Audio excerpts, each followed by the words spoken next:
Carta aos Hebreus,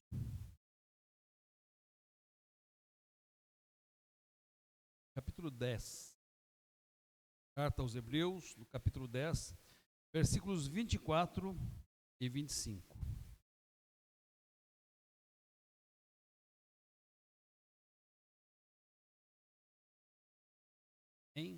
Vamos ler juntos? Consideremo-nos também uns aos outros para nos estimularmos ao amor e às boas obras. Não deixemos de congregar-nos, como é costume de alguns, antes façamos admoestações, e tanto mais quanto vedes o dia se aproxima. Deus abençoe, aplique a sua palavra em nossos corações. Ouvindo nesse instante a nossa irmã Rafaela, e cante um cântico em adoração.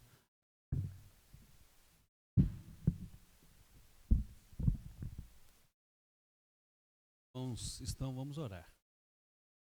Ó Deus, nós louvamos, te bendizemos, te adoramos, ó Deus, todo o nosso coração. Estamos certos que o Senhor está conosco e tem meio aos nossos. Damos graças por quanto o Senhor já nos deu nessa noite, presente de estarmos participando desse. Estamos certos de que agora, através do Espírito Santo, tem algo muito especial no nosso coração. Senhor, faze teu propósito prosperar. Fala conosco, precisamos ouvir. Ó Deus, através do teu Espírito, toque em nossas mentes, em nossas vidas. Convence-nos, ó Deus, da verdade da sagrada. Pedimos agradecidos em nome de Jesus. Se já fecharam, voltem a abrir. Hebreus capítulo 10, versículos 24 e 25. O tema da nossa mensagem nessa noite é estímulos e admoestações. Em diversos países europeus e na América do Norte, centenas de grandes e majestosas igrejas estão fechando as suas portas. E estão sendo vendidas para bares, para lanchonetes, para restaurantes ou até mesmo para casas de espetáculo. Notem, meus irmãos, essas igrejas outrora enviaram missionários para diversas partes do mundo.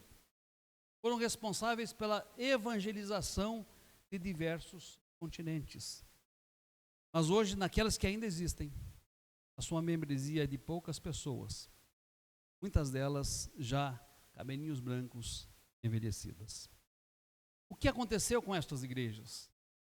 Lá da Europa, o que aconteceu com essas igrejas dos Estados Unidos? Meus queridos, tão somente um estudo de caso poderia nos informar o que aconteceu com cada uma delas, mas, certamente, sobre todas elas pesa um triste fato, uma triste realidade. Realidade e fato descritos lá em Apocalipse capítulo 2, versículo 7. Essas igrejas, meus amados, com certeza ouviram a palavra, ouviram o Espírito Santo falando aos seus corações, mas, embora tendo ouvidos, se recusaram a ouvir aquilo que o Espírito Santo estava dizendo a cada um deles. Qual é a realidade das igrejas em nosso país? Qual é a realidade das igrejas em nossa cidade? Qual é a realidade da nossa igreja? Estamos, meus queridos, ouvindo o que o Espírito Santo tem a nos dizer através da palavra de Deus? E o que o Espírito Santo tem a nos dizer através da palavra de Deus mediante este texto? Eu quero destacar, baseado nos versículos que nós lemos, 3 realidades. A primeira, a necessidade de considerarmos uns aos outros. Versículo 24. Consideremos-nos também uns aos outros. Queridos, tenho refletido sobre igreja ultimamente. Na pastoral do nosso boletim, nós tratamos este tema. E ali perguntamos o que muitas vezes faz com que uma pessoa se afaste da igreja. Essa é uma pergunta muito séria e ela não possui respostas simples. Muitas vezes preferimos dizer, se afastaram porque não eram dos nossos. Se afastaram porque amaram mais o mundo do que a Deus. Se afastaram porque foram pessoas que simplesmente apostataram da fé. Notem que todas estas afirmações podem ser verdadeiras. E estas afirmações são biblicamente possíveis. Mas será que podemos classificar assim todos quantos se afastaram? Todos quantos se afirmam desigrejados ou ovelhas solitárias? Será que podemos classificar assim todos os que deixaram de congregar-se? Nem sempre, meus queridos, nem sempre. Nós alistamos algumas razões que já ouvimos muitas vezes, pelas quais uma pessoa deixa de congregar-se. E não vamos esgotar essa lista com as informações que daremos aos irmãos. Algumas desculpas apresentadas são as seguintes. Olha, pastor, nós temos uma agenda extenuante, nós temos uma agenda cansativa demais. E nós trabalhamos mais do que podemos, mais do que suportamos, e não sobra tempo para estar na igreja. Outros dizem, estar na igreja se tornou desnecessário. Nós temos, através das redes sociais e da internet, ótimas pregações, de ótimos pregadores, de tal forma que podemos ouvir sermões e palestras lá no conforto do nosso lar, na suavidade dos nossos sofás e poltronas. Outros ainda dizem, isso é mais sério, que não vão à igreja, que deixam de se congregar porque há muita falsidade, há muita hipocrisia. Então acho que é preferível ser uma ovelha solitária do que estar, entre aspas, em meio a lobos devoradores. Além disto, há aqueles que falam, salvação e santificação são coisas pessoais e nós não precisamos da igreja para isto. Ninguém se salva e ninguém se santifica pelo outro. E por fim, há aqueles que dizem, olha, eu discordo totalmente das lideranças que estão na igreja e, portanto, eu não quero frequentar. Notem, meus irmãos, que em todas estas desculpas, e a palavra é esta mesmo, em todas estas desculpas, diga-se de passagem, desculpas pecaminosas para não estar na igreja, há algo em comum. E o que há de comum entre todas estas desculpas? Uma decisão egocêntrica. Uma decisão egocêntrica. E uma pessoa que considera tão somente a si mesma e as suas opiniões para deixar de se reunir com os irmãos, para deixar de congregar. Notem, para todas elas há o pronome pessoal eu. Olha, eu trabalho demais. Eu posso me edificar na minha própria casa. Eu não gosto de conviver com pessoas difíceis e diferentes. Eu sou salvo e eu me santifico individualmente. E eu não gosto das lideranças que estão à frente da igreja. Agora, o que esse texto nos diz? Que nós devemos considerar para tomar decisões tão sérias e importantes quanto esta, somente o nosso eu, a nossa ideia, os nossos pensamentos e as nossas opiniões? Não. A palavra de Deus caminha em direção diametralmente oposta, porque esse texto nos diz, consideremo-nos também uns aos outros. Consideremos também uns aos outros. Notem que essa era uma grande dificuldade dos ouvintes originais desta carta. Os ouvintes originais desta carta eram judeus. E os judeus se achavam muito melhores do que outros povos, do que outras nações, porque eles tinham sido o povo escolhido. A eles tinha sido dada a lei, os profetas. Eles se constituíam no povo da aliança. Eles eram uma nação santa, eles eram um reino de sacerdotes, eles eram um povo de propriedade exclusiva de Deus. Ora, orgulhosos de sua posição, cheios de si, tomados por um egocentrismo, eles não entendiam o fato dos gentios serem incluídos na igreja. Eles não entendiam o fato de os gentios terem privilégios que tão somente eles desfrutavam. Eles não entendiam que as paredes de separação haviam sido derrubadas por Jesus Cristo. O autor, inspirado pelo Espírito Santo, exorta na seguinte direção: uma vez que as paredes de separação foram derrubadas, devemos considerar uns aos outros. E considerar uns aos outros como irmãos. Porque isto possibilitará evidenciarmos as marcas do nosso verdadeiro pertencimento, que são o amor e as boas obras. Meus queridos, com facilidade nós escolhemos pensar, com facilidade nós escolhemos considerar tão somente o que nós pensamos e tão somente o que nós sentimos. E muitas vezes envolvemos a decisão de estar ou não na igreja, de congregar-se ou não, baseado em nossos pensamentos e tão somente em nossos sentimentos.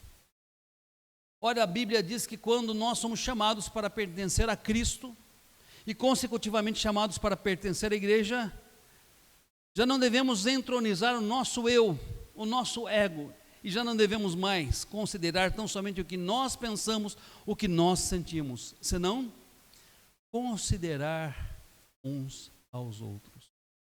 Os judeus deveriam olhar para os gentios e considerá-los como irmãos. Nós devemos olhar para as pessoas que congregam conosco, que muitas vezes são muito diferentes do que nós somos, que apresentam uma diversidade de dons, de talentos, de temperamentos.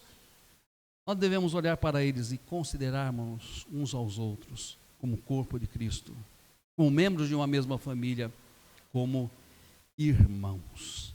A primeira exortação que o Espírito Santo nos faz através desse texto é: consideremo-nos uns aos outros.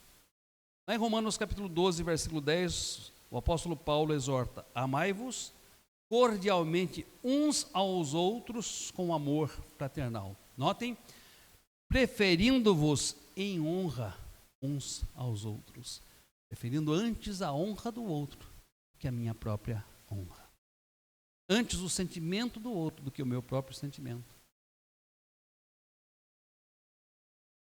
Creio que grande parte das igrejas da Ásia, quem foram endereçadas as 7 cartas, e as igrejas da Europa e as igrejas da América do Norte, que fecharam suas portas, deixaram de ouvir a voz do Espírito, quando esse dizia: consideremo-nos uns aos outros. Tenhamos consciência de que somos o corpo de Cristo. Tenhamos consciência de que agora não somos estrangeiros e peregrinos, mas somos concidadãos dos santos e somos da família da fé. Tenhamos consciência de que não fomos chamados para ser ovelhas solitárias, mas fomos chamados para ser ovelhas junto ao rebanho do Senhor Jesus Cristo. A segunda exortação deste texto, a necessidade do estímulo ao amor e às boas obras. Diz o texto: consideremos-nos também uns aos outros para nos estimularmos ao amor e às boas obras. Os irmãos já pensaram que nós somos criados como seres relacionais e que Deus nos fez para que vivamos com outras pessoas? Isso se aplica à realidade do casamento. Viu Deus que não era bom que o homem estivesse só, ele fez uma esposa, uma auxiliadora idônea. E a este casal Deus deu a ordem de que crescesse e se multiplicasse, formasse uma célula social, a família. E então, há pessoas que foram chamadas por ele, e ele as convidou para que se congregasse como sua igreja, como seu povo. Assim é em relação a nós. Embora tenhamos nascido de novo individualmente pela ação sobrenatural do Espírito Santo através da palavra, embora, meus queridos, tenhamos sido justificados maravilhosamente, graciosamente por Jesus, embora cada um tenha uma experiência de chamado à fé, chamado ao pertencimento, nós somos chamados para ser um só corpo, uma só família, um só edifício, uma só igreja. Somos pessoas relacionais e chamadas para nos relacionarmos uns com os outros.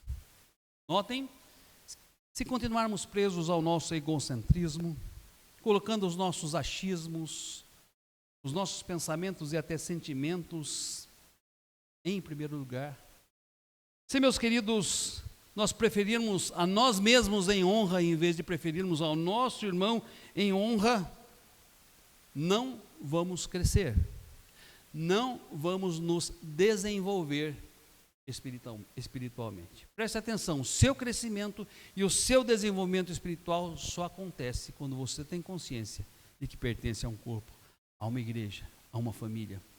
Que é nesse corpo, nessa igreja, nesta família que você vai se desenvolver. Quando negligenciamos este precioso ensinamento da palavra de Deus, deixamos de amar e amar o próximo como a nós mesmos. E esse texto nos diz, quando nós consideramos uns aos outros, então conseguimos exercitar duas coisas que são muito preciosas. Conseguimos nos estimular em duas coisas que são muito preciosas, ao amor e às boas obras. Notem o que o texto nos diz, para nos estimularmos ao amor e às boas obras. Irmãos, já pensaram em que contexto eu e você somos desafiados a amar? No contexto da convivência, no contexto do relacionamento. Se eu escolher viver como um ermitão numa ilha isolada, uma ilha deserta, eu não tenho o menor estímulo para amar. Quando muito, eu vou desenvolver um amor próprio muito grande, mas não vou desenvolver o amor fraternal, porque ele só é possível, como o próprio termo diz, quando nós nos confraternizamos uns com os outros, quando somos fraternos. Escolher, como muitos têm feito, viver como uma ovelha solitária, como um desigrejado, os leva a pensar tão somente nas suas necessidades e não nas necessidades dos outros. Meus queridos, observem que é no calor dos encontros e dos desencontros, no calor dos entendimentos e desentendimentos, no calor das concordâncias e divergências, que nós temos a real oportunidade de nos estimularmos no amor. É que nós temos a real oportunidade de amar. Havia uma música que dizia, eu me amo, eu já não posso viver sem mim. Importante, uma alta dose de amor próprio, de autoestima. Pela graça de Deus somos o que somos. Mas se nós vivemos tão somente essa realidade, de nos amarmos e não vivermos sem nós mesmos, não estamos preparados para nos relacionarmos com quem quer que seja. Seja no nosso lar, seja com os nossos filhos, seja na nossa vida social e muito especialmente na casa de Deus. Por outro lado, também é vivendo no corpo de Cristo, na igreja de Cristo, como família da fé, que somos estimulados à prática das boas obras. A Bíblia diz que a nossa salvação não vem pelas obras. Efésios 2,8 é muito claro nesse sentido, pela graça sois salvos, isso não vem de vós, é dom de Deus, não vem de obras para que ninguém se glorie. Mas muitos param a leitura do texto neste versículo. E o versículo seguinte nos diz, porque fomos preparados, somos feituras de Deus, criados em Jesus Cristo para as boas obras, as quais de antemão preparou para que andássemos nelas. Notem, somos criados por Cristo para ser novas criaturas, mas também criados por Cristo para praticar as boas obras, as quais de antemão Ele preparou para que nós andássemos nela. Gálatas 6:10, o apóstolo Paulo diz, enquanto tivermos oportunidade, façamos o bem a todos, mas principalmente ao da família. Queridos, quando nós desconsideramos esta realidade, deixamos de evidenciar a marca do nosso discipulado, a marca do nosso pertencimento. Duas coisas que indicam que nós somos discípulos, que nós pertencemos a Jesus. À medida que amamos e à medida que praticamos boas obras em nome do Senhor.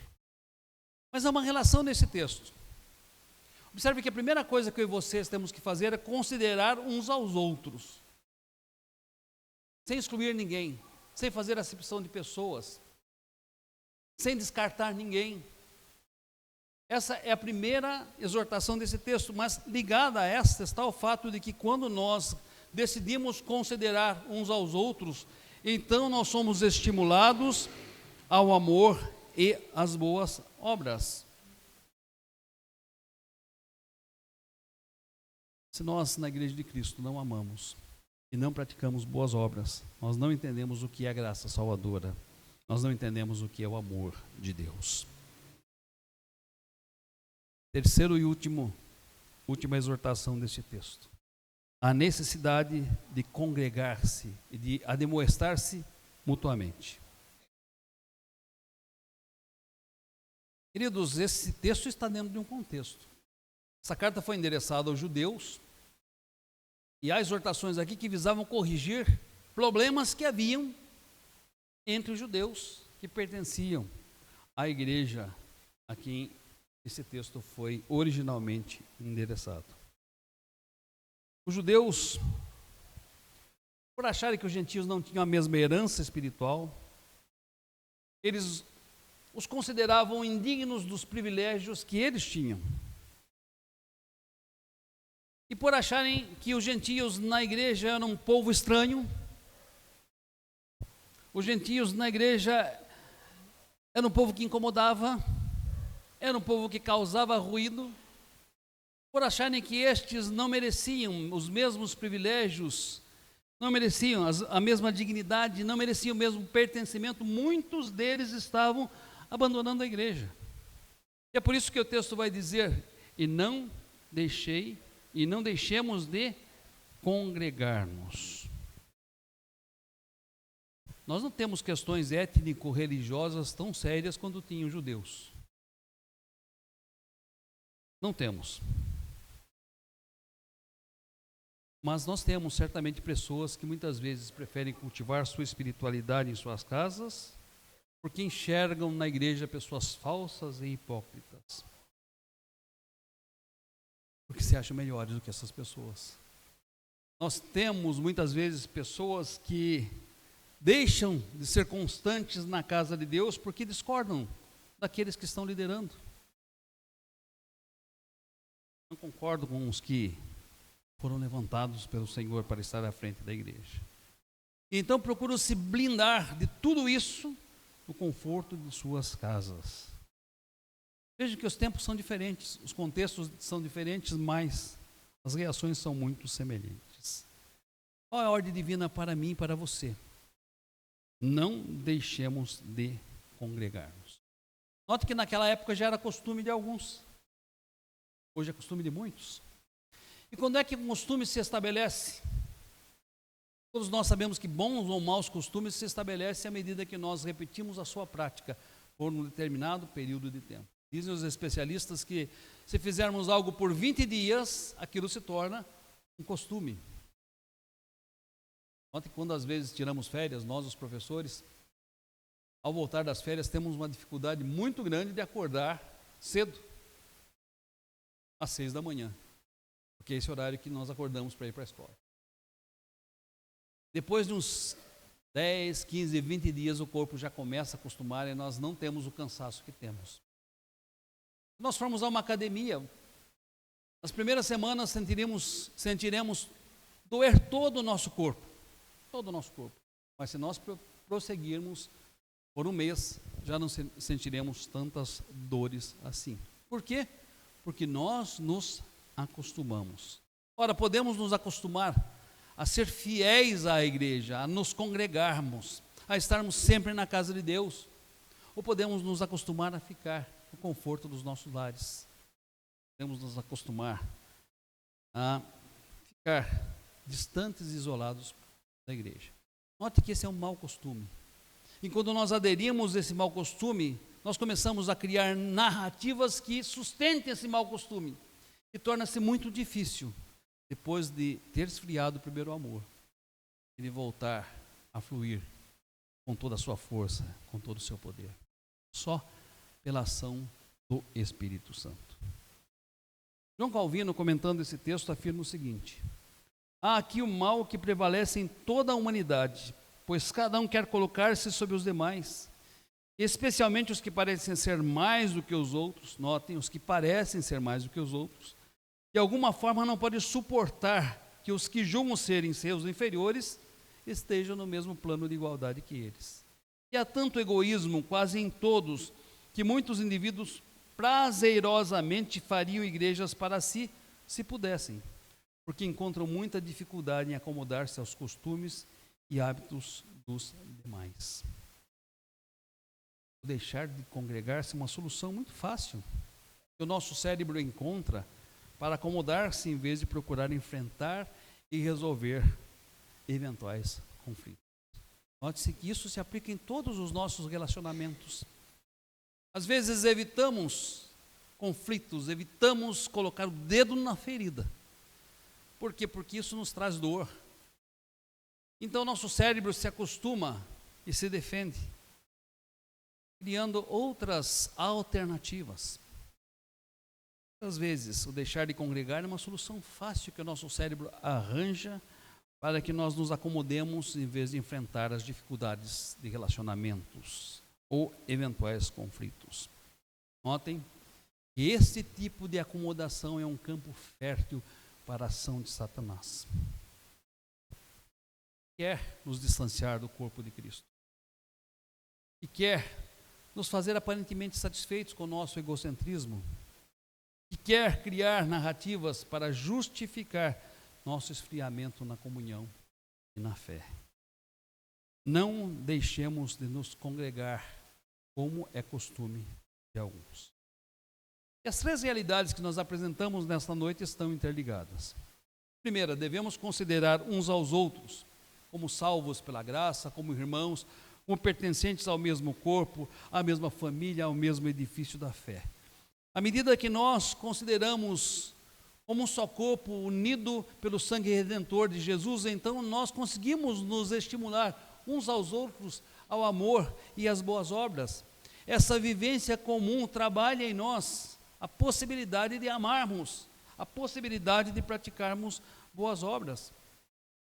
E quando isso acontece, então nós sentimos prazer, nós sentimos a alegria de estar na casa de Deus. Essas três realidades são necessárias. Essas três realidades caminham juntas e elas são interdependentes. Primeiro, devemos considerar uns aos outros em amor, como irmãos, como membros da nossa família.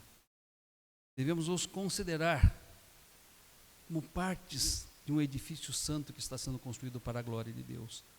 Segundo a esse povo, devemos estimular ao amor e às boas obras e permitir que eles também nos estimulem ao amor e às boas obras, porque dependemos uns dos outros para que nossas virtudes cristãs sejam cultivadas, sejam desenvolvidas, sejam aperfeiçoadas.